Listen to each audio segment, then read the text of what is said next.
With over 40 plus selections in 32nd Bihar Judicial Services, St. Peter's Law Academy aims at providing quality education. आपको पता है अगर आप अपनी तैयारी शुरू करना चाहते हो ना, तो जिन चीज़ों की खोज आपको थी वो सारी चीज़ें लेकर हम आ रहे हैं आपके पास. Interactive classes, extensive test series जिसके अंदर ना सिर्फ टॉपिक मगर subject wise test, model test और मॉक टेस्ट भी इंक्लूडेड रहने वाले हैं. और तो और ये टेस्ट प्रीलिम्स और मेंस दोनों के लिए ही सेंट्रिक होंगे. साथ ही में पता है आपको एग्जाम ओरिएंटेड स्टडी मटेरियल रहने वाला है और वन ऑन वन मेंटोरशिप भी. तो इंतजार किस बात का है, नीचे दिए हुए नंबर पर तुरंत कॉल करिए और जानकारी के लिए.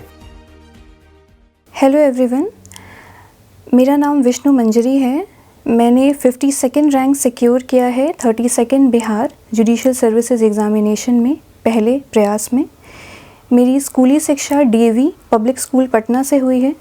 मैंने 5 साल की लॉ की पढ़ाई की है CUSB गया से और मैंने मास्टर ऑफ लॉज किया है BHU से. सबसे पहले तो मैं डेली नॉलेज ट्रैक की पूरी टीम को बहुत बहुत धन्यवाद कहना चाहूँगी कि उन्होंने मुझे ये मौका दिया कि मैं अपनी इनसाइट को आप लोगों तक पहुंचा सकूं. उसके लिए थैंक यू सो मच. सबसे पहले मैं कुछ सोर्सेज डिस्कस करना चाहूँगी जो भी मैंने अपने तैयारी के दौरान किए हैं, जिनमें लॉ के सब्जेक्ट्स के लिए सोर्सेज हैं. मेनली जो मैंने सबसे ज़्यादा रेफ़र किया है वो मेरे मेंटर हैं श्री किशोर प्रसाद सर. उनके नोट्स को मैंने सबसे ज़्यादा रेफ़र किया है जो कि काफ़ी कंसाइज ब्रीफ फॉर्म में है और सेल्फ सफिशिएंट है. कुछ डिफरेंसेस क्रिएट करने के लिए मैंने स्टैंडर्ड टेक्स्ट बुक्स भी रेफ़र किया है, जैसे कि प्रोसीजरल लॉज में रतन लाल एंड धीरज लाल की बुक एविडेंस के लिए CPC के लिए. उसके अलावा मैंने फैमिली लॉ के लिए मुल्ला की बुक को रेफ़र किया है. कमर्शियल लॉज के लिए bear acts is a must. और उसके अलावा अगर दूसरे GK की बात की जाए, क्योंकि बिहार जुडिशियल सर्विसेज में GK और GS भी एक इम्पॉर्टेंट रोल कंटेन करता है, इसके लिए GK के लिए मैंने जो सोर्सेज रेफ़र किया उसमें सबसे अहम था मेरी मेंटर श्वेता मैम के जो लेक्चर नोट्स थे. उसके अलावा लूसेंट की बुक को मैंने रेफ़र किया है for the purpose of history during the lectures. Apart from that मैंने इंडियन ज्योग्राफी NCERT के बुक 9th क्लास की 11th क्लास की रेफ़र की है. और करंट अफेयर्स के लिए मैं डेली न्यूज़पेपर रीड करती थी, उसका नोट्स क्रिएट करती थी, जिसमें कि इंडियन एक्सप्रेस न्यूज़पेपर में पढ़ती थी. उसके अलावा करंट अफेयर्स, चूँकि बिहार में करंट अफेयर्स का भी एक बहुत बड़ा रोल है PT में भी और मेंस में भी, तो उसके लिए मैंने कुछ ऑनलाइन रिसोर्सेज भी रेफ़र किए हैं. फिनोलॉजी लीगल उनमें से एक इम्पॉर्टेंट चैनल रहा है. अब रही बात GS की, जनरल साइंस की, तो GS में मैंने 6th to 10th NCERT refer किया है और इसके अलावा जो स्कूल टाइम के थोड़े बहुत नोट्स थे उसको भी मैंने देखा है. ये सब रही बात मेरे सोर्सेज़ की. अब मैं आऊँगी कि क्योंकि मेरे पास समय काफ़ी कम था, बैक टू बैक मेरे जैसे कि मैंने बताया कि मेरी 5 साल की लॉ की पढ़ाई पूरी हुई, मास्टर्स हुई और तुरंत वैकेंसी आ गई, तो मेरे पास बहुत ज़्यादा वक्त नहीं था तैयारी के लिए. लगभग 1 से 1.5 साल में मुझे बहुत ज़्यादा सब्जेक्ट सिलेबस कंप्लीट करने थे. तो जो भी मेरे स्ट्रैटेजी हैं उसको मैं आप लोगों तक शेयर करना चाहूँगी. सबसे पहले मैं प्रीलिम्स की स्ट्रैटेजी डिस्कस करना चाहूँगी. In my view objective question solve करना for the purpose of prelims बहुत ज़्यादा इम्पॉर्टेंट है. Solve as many MCQs as you can. Then जब आप MCQ सॉल्व कर रहे हो उस वक्त आपको जो भी क्वेश्चंस आपके गलत होते हैं आप उसको टिक मार्क कर लें और सेकंड रीडिंग, थर्ड रीडिंग जब भी आप उस सब्जेक्ट को रिवाइज़ करने जाएं तो जो भी टिक मार्क्ड क्वेश्चंस है उस पर ज़्यादा एम्फेसिस दें. देन जो भी सब्जेक्ट आपको वास्ट लगता है, जैसे कि मैंने रिवर्स रीडिंग टेक्निक अपनाई थी वास्ट सब्जेक्ट के लिए. प्रीलिम्स में लगभग 17 से 18 सब्जेक्ट्स आते हैं लॉ में, तो जो भी सब्जेक्ट मुझे बहुत ज़्यादा वास्ट लगा उसके लिए मैंने रिवर्स रीडिंग टेक्निक अपनाई.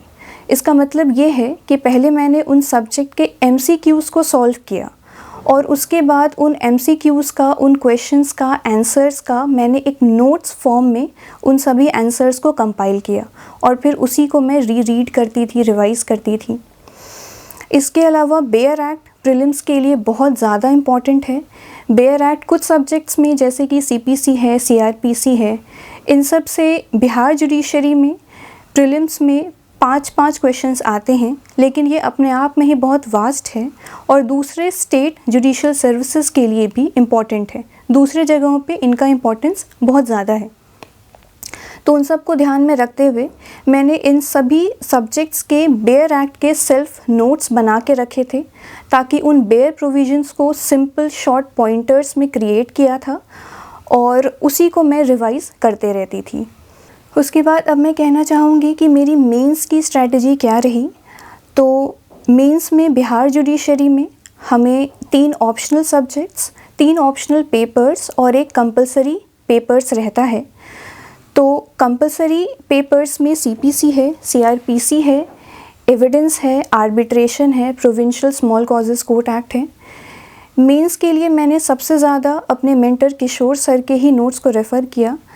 उसके अलावा मैंने कुछ स्टैंडर्ड टेक्स्ट बुक्स को देखा और सर ने मुझे बहुत ज़्यादा गाइड किया कि किस तरीके से इम्पॉर्टेंट टॉपिक्स को देखा जा सकता है।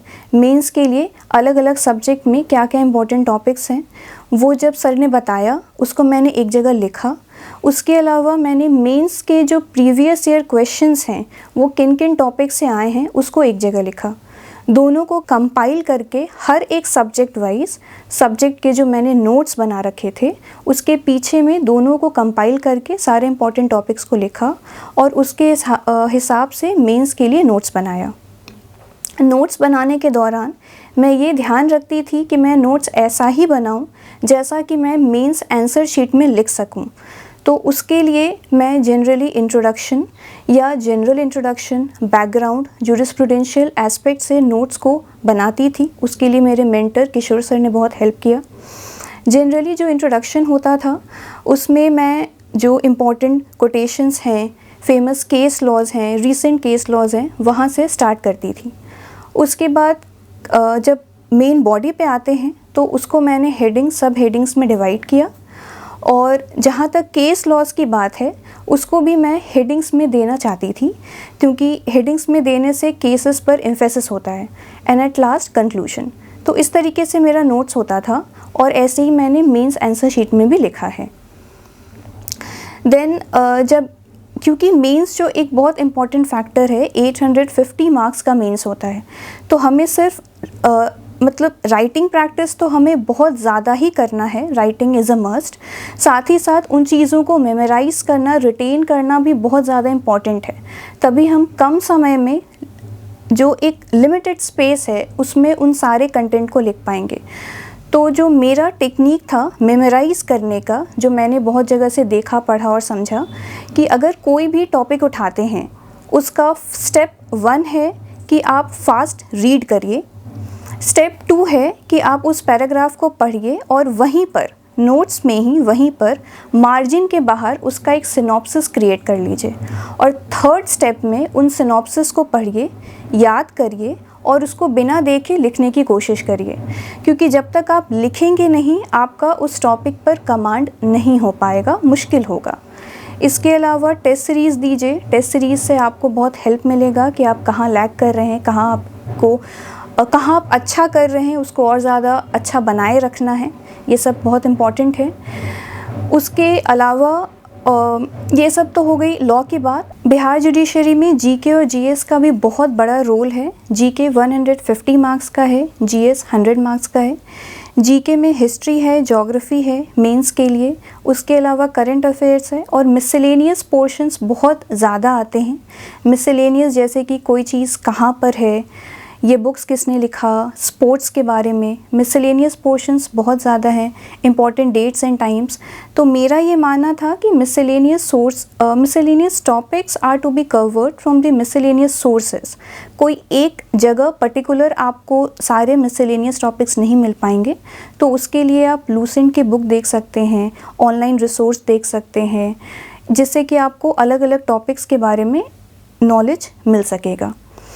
अब रही बात जीएस की। जीएस 100 मार्क्स का है। एनसीईआरटी से बहुत बेसिक क्वेश्चंस ही आते हैं और लेकिन उसके लिए इम्पॉर्टेंट ये है कि आंसर्स को बेटर वे में प्रेजेंट करने के लिए मैंने ये किया था कि जितने भी इम्पोर्टेंट डायग्राम्स हैं उसको एक जगह कंपाइल कर लिया था और 2 से 3-4 पेजेस में वो सारे डायग्राम्स थे।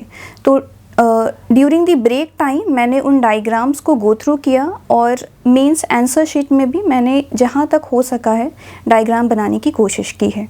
इसके अलावा टेस्ट सीरीज़ का बहुत बड़ा रोल है, तो आप जीके के लिए और लॉ सब्जेक्ट्स के लिए टेस्ट सीरीज़ जहाँ तक दे सकें।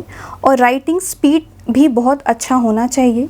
राइटिंग स्पीड के लिए मैंने ये किया कि जब भी मैं कोई चीज़ बिना देखे लिखती थी तो साथ में म्यूज़िक के साथ लिखती थी, क्योंकि फास्ट म्यूज़िक सुनने से मेरी राइटिंग स्पीड भी फास्ट थी और उसके साथ साथ मेरा फोकस भी काफ़ी अच्छा रहता था।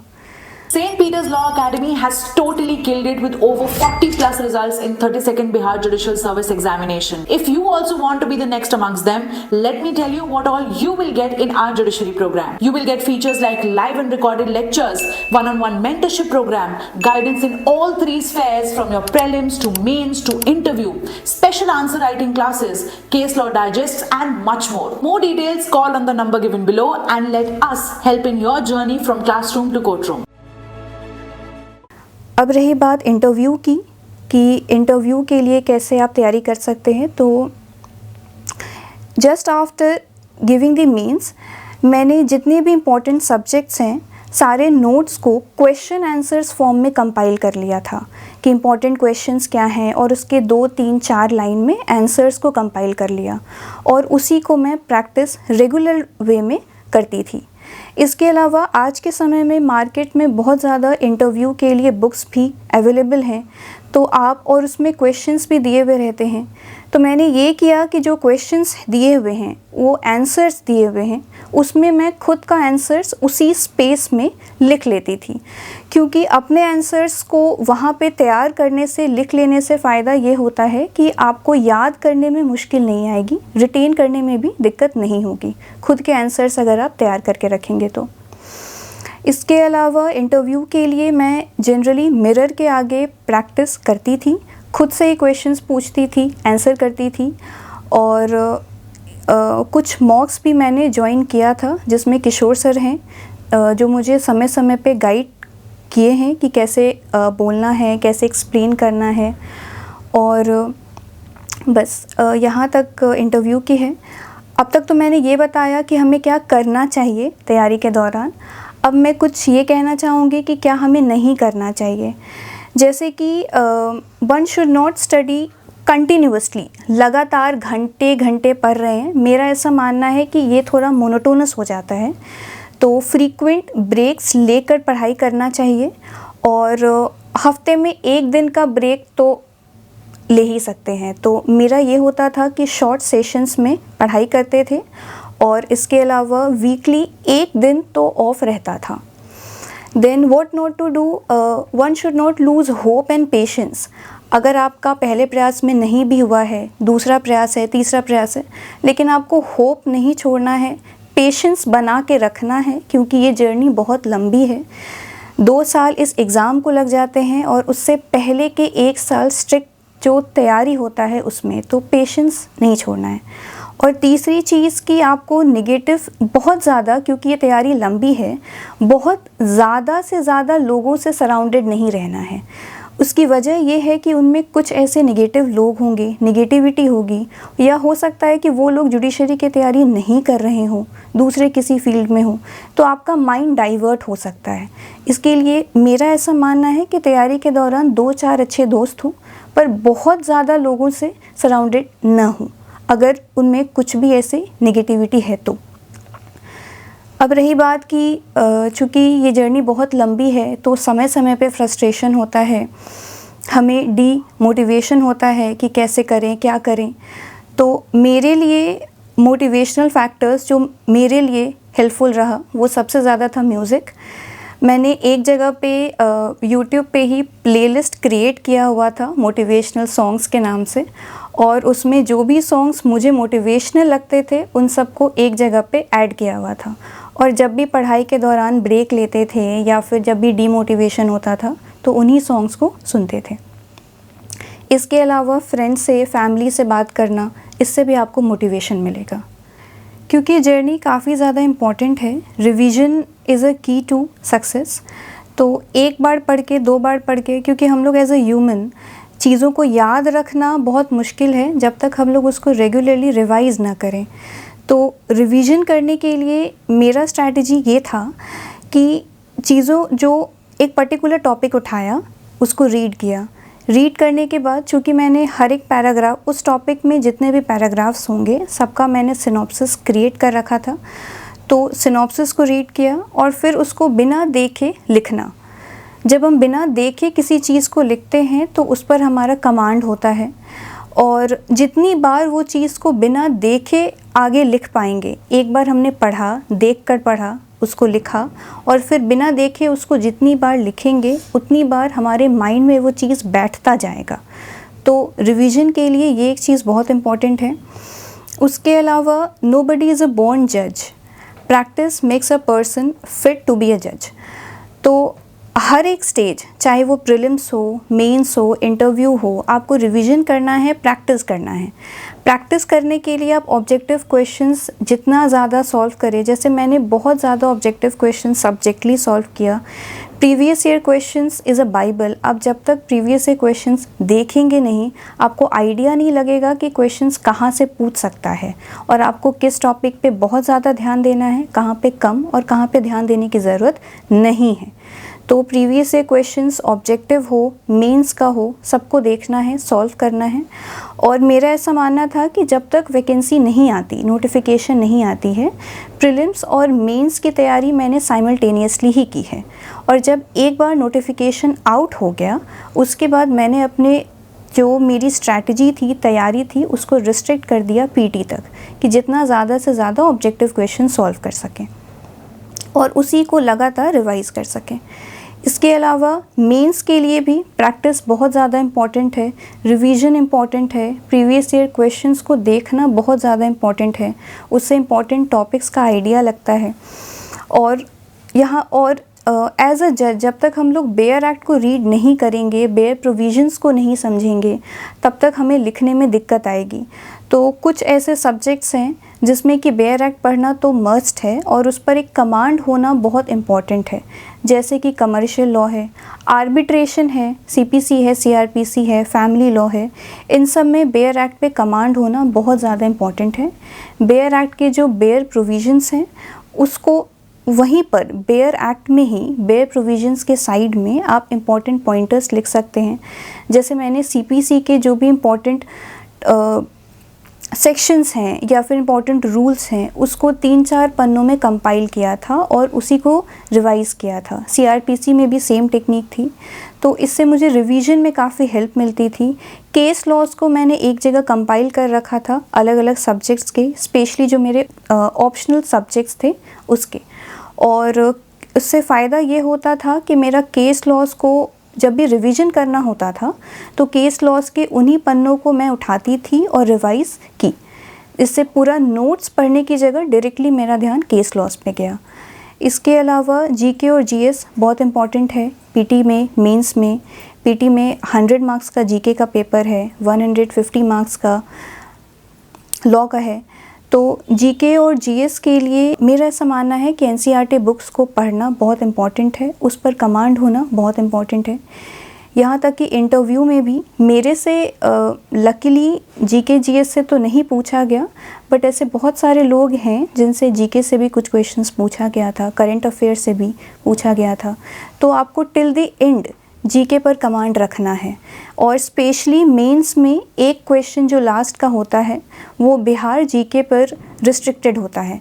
तो बिहार जीके के लिए आप बिहार घटना चक्र, एक पतली सी मैगज़ीन आती है जिसको आप देख सकते हैं। और इसके अलावा जो इम्पोर्टेंट बुक्स हैं जैसे कि रतन लाल, धीरज लाल सीपीसी के लिए और अदर लॉज के लिए, उसके अलावा कॉन्स्टिट्यूशनल लॉ में जेएन पांडे, एडमिनिस्ट्रेटिव लॉ में टाकवानी की बुक है, फैमिली लॉ के लिए मुल्ला की बुक है, कमर्शियल लॉ के लिए बेयर एक्ट है, और कंपनी लॉ में मेरे जो कॉलेज के नोट्स थे वो भी मेरे बहुत काम आए। तो और इसके अलावा रीसेंट अपडेट्स जो भी हो रहे हैं उससे अपडेटेड रहना बहुत इम्पॉर्टेंट है, क्योंकि अगर आंसर्स में लैंडमार्क के साथ हम लोग recent case laws, recent changes जो भी आए हैं उसको इंक्लूड करेंगे तो ये हमारे आंसर्स को एक एज मिलता है। तो जो भी रीसेंट चीज़ें हैं उससे अपडेटेड रहना बहुत ज़्यादा इम्पॉर्टेंट है। At last, I would like to say thanks to the whole team of Delhi Knowledge Track जिन्होंने मुझे ये अपॉर्चुनिटी दिया कि मैं अपने इनसाइट्स, जो मेरा एक्सपीरियंस है वो मैं आप लोगों तक शेयर कर सकूं। Thank you so much to DKT।